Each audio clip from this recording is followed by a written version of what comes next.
간증 잘 들으셨습니까? 네. 100일 기도로, 불교에서 100일 기도로 태어나신 분이에요. 불도가 되게 심하시고 지금도 반야신경을 외우신대요. 제가 물어보니까 지금도 반야신경이 머리에 있다라고 할 정도로. 그런 분이 우리 권사님을 만나고 또 예수 그리스도를 만남으로 인해 가지고 그의 삶에 반전이 일어났죠. 오늘 여러분 가운데도 그런 만남의 축복이 있기를 주님의 이름으로 축원합니다. 반갑습니다. 저는 호평제일교회를 섬기고 있는 이윤종 목사입니다. 오늘 처음으로 예배당에 오신 분들도 참 많으신 것 같은데요. 너무 감사하고 한 분 한 분 정말 반갑습니다. 오늘 여러분들을 위한 특별한 날입니다. 여러분들을 모시기 위해서 옆에 계신 분들이 얼마나 많이 마음을 졸이고 또 마음을 모으고 함께 기도했는지 모릅니다. 여러분 오늘 마음을 편안하게 또 여유 있게 가지고 오늘 말씀에 귀 기울여 주시면 감사하겠습니다. 여러분 삶이란 무엇일까요? 어떤 사람이 이 깨달음을 얻기 위해서 계룡산에 올라가 가지고 10년 동안 돌을 닦았어요. 근데 깨달음을 얻지 못한 거예요.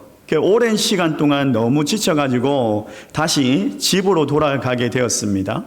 열차간 안에서 비로소 삶이 무엇인가를 알게 되었다라고 합니다.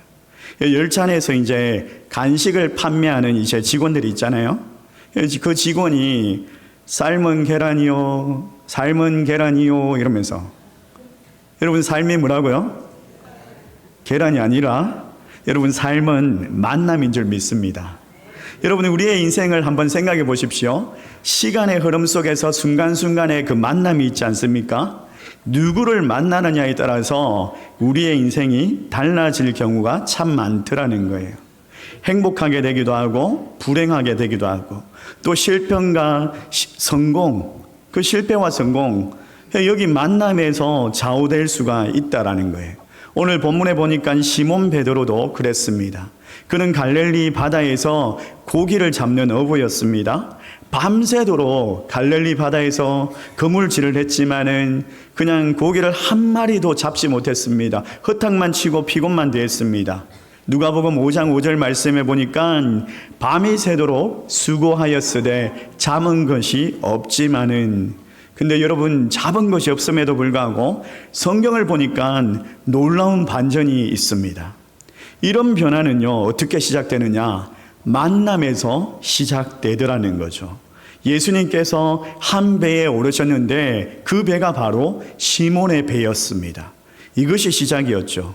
그의 인생의 실패가 만선으로 바뀌는 그런 순간이었습니다. 예수님께서 시몬에게 말씀하시는데 누가복음 5장 4절 말씀 여러분들이 한번 읽어주시겠습니까? 같이 한번 읽겠습니다. 시작. 말씀을 마치시고 시몬에게 이르시되 깊은 데로 가서 그물을 내려 고기를 잡으라. 베드로가 예수님의 말씀에 그대로 순종합니다. 사실 이게 쉬운 일이 아닙니다. 베드로는요 갈릴리 바다에서 잔뼈가 굵은 사람이에요. 그 누구보다 이 바다를 그냥 손바닥 보듯이 잘 알고 있는 사람입니다. 근데 예수님 어부도 아니에요. 어부로서의 그 상식과 경험도 전혀 없는 분이 어부로서의 그 상식이 경험이 맞지 않는 그런 명령을 하시는 거예요. 놀랍게도 이 베드로가 상식을 뛰어넘는, 경험을 뛰어넘는 순종을 하죠. 그 순종을 통해서 기적이 일어납니다. 여러분 우리 장로님이 불교의 신자였어요. 불교의 가정에서 태어났어요. 근데 그 경험을 깨트리고 교회를 가게 되죠. 그것이 이제 만남의 축복이 일어나게 되는 놀라운 역사가 일어난 거죠. 이 베드로도 마찬가지였죠. 고기를 심히 많이 잡았고 두 배에 가득 차게 되었다라고 성경은 말하고 있어요. 여러분 본문에 보니까 빈 배를 소개하고 있는데 이 비어있는 배가 우리의 인생과 너무나 닮지 않았습니까? 여러분 둘러보시면 주변에 빈 배와 같은 인생을 살아가는 사람들이 얼마나 많습니까? 밤새 수고하고 그냥 지쳐가지고 얻지 못하고 고단하고 뭔가를 삼킬 듯이 그냥 허겁지겁 그렇게 달려가고 있고, 결국에는 지쳐가지고 늙고 병들어가지고 이제 마침내 한 평도 되지 않는 그런 땅에 묻히는 그런 인생, 빈손으로 왔다가 빈손으로 돌아가는 인생. 살기 위해서 밥을 먹었지만은 결국에는 다 죽었습니다. 빈배와 같은 인생이었죠. 그래서 만남이 중요합니다, 여러분. 여러분, 잘못된 만남으로 인해 가지고 인생이 거들나는 사람들이 얼마나 많았습니까? 여러분, 복된 인생을 살기 위해서는 복된 만남이 있어야 합니다. 그리고 만남 중에서 최고의 만남이 뭐라고요? 예수 그리스도를 만나는 것. 우리 장로님이 소개했던 것처럼 예수 그리스도를 만나는 것이 그분에게 최고의 축복이었다라고 말하지 않습니까? 미국의 토크쇼의 여왕이었던 오프라 윈프리는요, 사생아로 태어났습니다. 그리고 9살 때 여러 남자들에게 강간을 당했어요. 마약이 중독되었고 그야말로 비참한 인생을 살았습니다. 그냥 밑바닥 인생이라고 해도 가언이 아닐 정도로 그렇게 비참하게 살던 그녀가 세계를 움직이는 인생으로 역전하게 됩니다. 여러분, 윈프리가 정말 많은 돈을 벌었을 뿐만 아니라 많은 사람들에게도 존경받고 영향력 있는 사람이 되죠. 또 많은 사람들에게 희망을 주고 세상을 치유하는 사람이 되었습니다. 오프라 윈프리는요, 영향력이 어디서 나왔느냐? 그가 말했어요. 그의 인생의 역전은요, 예수 그리스도를 만났고 위대하신 하나님의 그 능력, 그 위대하신 하나님의 능력이 그녀를 바꾸었다라고 그렇게 그는 고백했습니다. 여러분, 오늘 우리가 함께하는 이 행복한 사람들의 축제는요, 인생을 변화시킬 수 있는 예수 그리스도를 만나는 그런 만남의 주선의 자리입니다. 여러분, 무언가를 잊는다는 것은 또 무언가를 얻을 수 있는 기회가 됩니다. 시몬 베드로와 예수님의 그 만남이 어떻게 가능했습니까? 빈배였기 때문에. 시몬 베드로의 그 고깃배가 고기로 가득 찼더라면요, 예수님을 못 만났을 수도 있어요. 그냥 그 배가 가득 찼더라면 예수님께서 그 배에 오를 수 없었을 거예요. 인생이 잘 될 때는요, 다른 사람들의 말이 귀에 들어오지 않죠. 충고를 듣지도 않습니다. 그냥 인생이 잘 되는 것만 보고 쫓아가죠.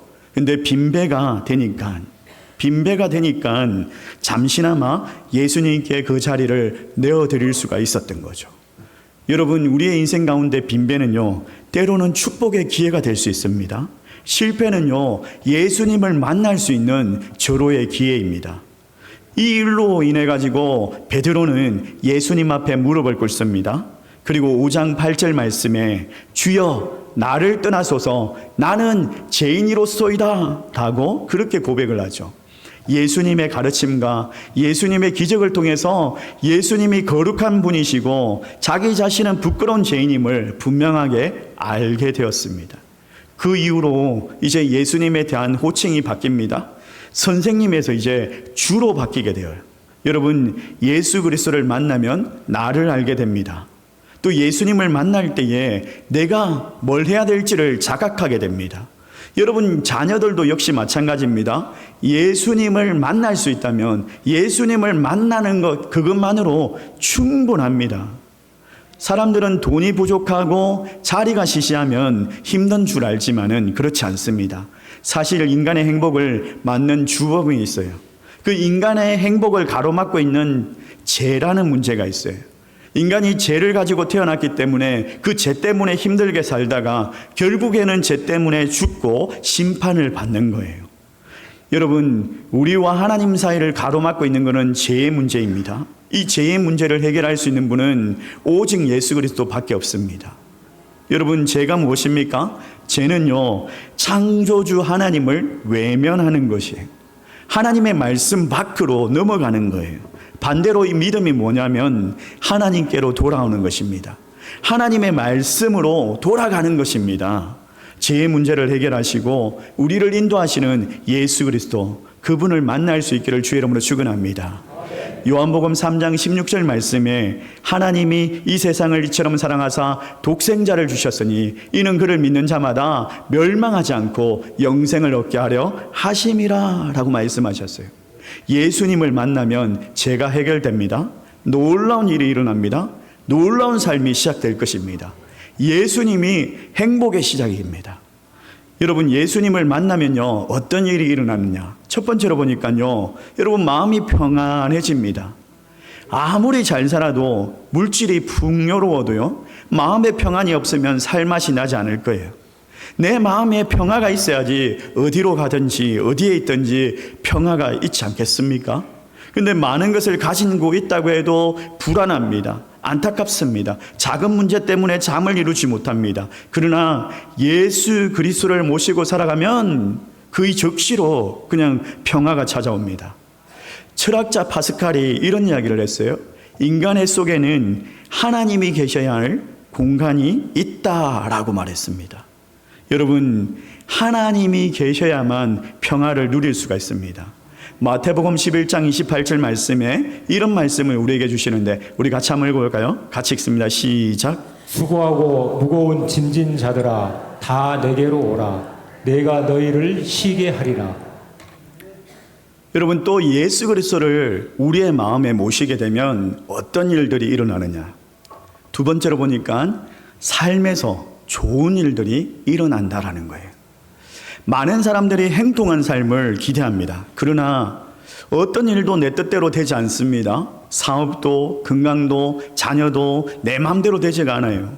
근데 예수님을 믿으면 좋은 일이 생깁니다. 여러분의 인생의 주인이 바뀌면 형통함을 경험하게 될 것입니다. 이 누가복음 5장 5절 말씀에 보니까 베드로가 말씀에 의지하여서 그물을 내렸더니 어떻게 되었습니까? 빈배가 만선을 경험하게 되죠. 이게 기독교의 신앙입니다. 여러분, 종교인과 신앙인이 구별되는 기준이 있습니다. 종교인은 교회를 다니지만 여전히 세상의 원리를 붙들고 살아가는 사람이라면, 신앙인은요, 하나님의 말씀이 내 삶의 원리가 되는 사람, 하나님의 말씀을 붙들고 살아가는 사람이에요. 여러분, 이 성경이요, 하나님께서 우리에게 주시는 행복 매뉴얼입니다. 우리가 잘 살고 싶어서 아무리 애를 쓰고 노력하지만은 뜻대로 되지 않는 것이 인생이라는 거예요. 그래서 누구는요, 이것이 운명이니 팔자 때문이니 이런 이야기를 하지만 아닙니다. 팔자 때문이 아니에요. 우리에게 불행을 주는 영적인 존재가 있습니다. 요한일서 3장 8절 말씀에 보니까 하나님의 아들이 나타나신 것은 마귀의 일을 멸하러 하심이라. 불행을 주는 자, 바로 사단 마귀라는 거예요. 근데 예수 그리스도를 믿으면 마귀를 멸할 수 있다라는 거예요. 마귀로부터 모든 것에서 자유함을 얻게 되는 거예요. 자유함을 얻게 되는 거예요. 술, 담배, 악습, 온갖 저주로 해방되는 거예요. 예수 그리스도로 인하여서 죽음의 문제도 뛰어넘을 수가 있습니다. 요한복음 5장 24절 말씀, 우리 같이 한번 읽어볼까요? 같이 읽습니다. 시작. 내가 진실로 진실로 너희에게 이르노니 내 말을 듣고 또 나를 보내신 이를 믿는 자는 영생을 얻겠고 심판에 이르지 아니하나니 사망에서 생명으로 옮겼느니라. 여러분, 예수 그리스도를 믿으니까 어떻게 된다고요? 죽음의 문제를 이겨냈어요. 영생을 얻고 심판에서 면제되고 생명으로 옮겨졌다라고 이야기하죠. 한양대에 한 교수님이 있어요. 이 교수님이 죽은 사람의 얼굴을 연구를 오랫동안 하셨어요. 근데 그 결과 평안하게 죽음을 맞이하는 사람이 있었대요. 근데 대부분의 사람들이 그 평안하게 죽음을 맞이하는 분들이 보니까 그리스도인이라는 것을 발견하게 되었어요. 여러분, 빈배, 예수가 없는 인생의 모습이죠. 공허하고 허망합니다. 그래서 물은 물이요 산은 산이요 이러면서 그냥 공허하게 돌아가는 거죠. 그러나 예수 그리스도를 만나면 인생의 반전이 생깁니다. 예수로 인하여서 풍요가 채워지고 예수로 인하여서 우리의 삶 가운데 행복이 찾아오게 되는 거예요. 진정한 변화가 여기에 있습니다. 어떤 일이든지 내 인생의 주인으로 그분을 모실 수 있기를 주의 이름으로 축원합니다. 예수 그리스도 그분을 모시면 여러분의 인생이 행복한 삶으로 시작될 겁니다. 행복은 예수 그리스도를 만남으로 시작됩니다. 여러분, 예수 그리스도를 만나면 인생의 방황이 끝이 나고 좋은 교회를 만나면 신앙의 방황이 끝이 납니다. 여러분, 예수님은 우리가 어떤 모습, 어떤 상황일지라도 찾아오실 수 있어요. 질병의 자리에 있어도, 실패의 자리에 있어도, 두려움의 자리에 있어도, 상실의 때에 있어도 예수님께서 우리를 찾아오십니다. 여러분, 저 역시도 청년의 시절에 아버지가 돌아가시고 우리 가정이 빚더미에 놓이게 되었어요. 정말 말로 할 수 없는 힘든 일들, 어려운 일들을 많이 겪었습니다. 아무도 도와줄 사람이 없고 함께 할 수 있는 사람이 없었는데 그 시간, 그 장소에 주님께서 나를 찾아오신 거예요. 저는 그분이 내 삶의 주인으로 모셨고 그때부터 제 인생이 정말 진정한 행복을 누리기 시작했습니다. 하나님을 피하는 사람은 하나님의 보호를 받지 못하지만 하나님께 피하는 사람은 하나님의 보호를 받습니다. 여러분, 하나님께로 피할 수 있기를, 하나님의 보호를 받을 수 있기를 주님의 이름으로 축원합니다. 오늘 예수 그리스도 여러분의 주인으로 모실 수 있기를 주님의 이름으로 축원합니다. 우리 함께